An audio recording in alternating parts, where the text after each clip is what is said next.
مصر کے اندر 2011 میں جو حسنی مبارک کی حکومت انہوں نے ختم کی بغاوت کے ذریعے سے، قتل و خونریزی کے ذریعے سے، انقلاب برپا کر کے، تو یہ لوگ یہی نعرہ لگاتے تھے کہ یہ ظالم ہے، طاغوت ہے، امریکہ کا پٹھو ہے، ہم لوگ آئیں گے شریعت نافذ کریں گے.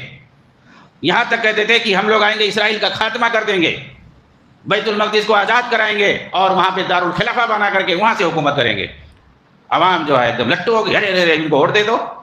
محمد مرسی 2012. آپ 2011 مصر کے بارے میں پڑھو، 25 جنوری 2011، اور پھر اس کے بعد کیا ہوا 2012 تک سمجھ میں آئے گا. پہلے کا الیکشن سے پہلے دیکھو ان کا تیور، اور پھر الیکشن کے بعد دیکھو کیسا کیسا یہ لوگ وعدہ کرتے جھانسا دیتے ہیں، اور اس کے بعد حکومت میں آ گئے جوڑ توڑ کر کے، جیت کر کے. یہی محمد مرسی ملک کا سربراہ بن گیا. لوگوں نے کہا کہ بھائی کو شریعت نفاذ کرنے کے لیے بولتے تھے، کہاں گیا سب؟ ہاتھ کاٹنا، چوری کرنے والے کا، زنا کرنے والے کا جو ہے رجم کرنا، یہ ساری چیزیں حدود اور قصاص کرنے پر وہ صاف صاف ٹی وی پر اس نے کہا صاف صاف کہ نہیں یہ سب کہاں ہوگا، یہ سب گیا زمانہ، یہ کون ہاتھ کون کاٹتا ہے. صاف انکار اس نے کر دیا اور کہا کہ پارلیمنٹ ہمارے پاس ہے، وہاں پہ جو دستور بنایا جائے گا اسی کے مطابق حکومت ہوگی، اور ہمارے پاس آلریڈی 1923 کا دستور موجود ہے. ارے تو حسنی مبارک اسی دستور کے حساب سے تو حکومت کر رہا تھا. تو پھر وہ طاغوت تھا، وہ امریکہ کا پٹھو تھا، وہ جو ہے اسرائیل کا پٹھو تھا. اسی 1923 کے بنائے ہوئے دستور کے مطابق وہ فیصلہ کرتا تھا یا اسی کے مطابق حکومت کرتا تھا. تو وہ کافر تھا، مرتد تھا، اور تم وہی کر رہے ہو تو تم امام ہو، شہید ہو.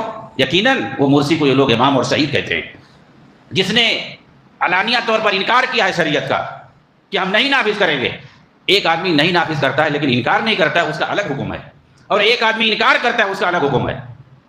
جو انکار کرے وہ کافر ہے. صاف صاف اگر کوئی انکار کرتا ہے کہ ہم نہیں شریعت نافذ کریں گے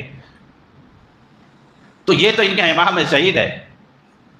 اور وہ 1923 کا بنایا ہوا دستور کس کا ہے؟ انگریزوں کا بنایا ہوا دستور ہے. مصر پر انگریزوں کا قبضہ تھا، ان لوگوں نے دستور بنایا تھا، اور یہ اسی کی بات کر رہا ہے کہ 1923 کے مطابق ہم فیصلہ کریں گے، اور پارلیمنٹ میں جو قانون بنایا جائے گا اسی کے مطابق فیصلہ ہوگا.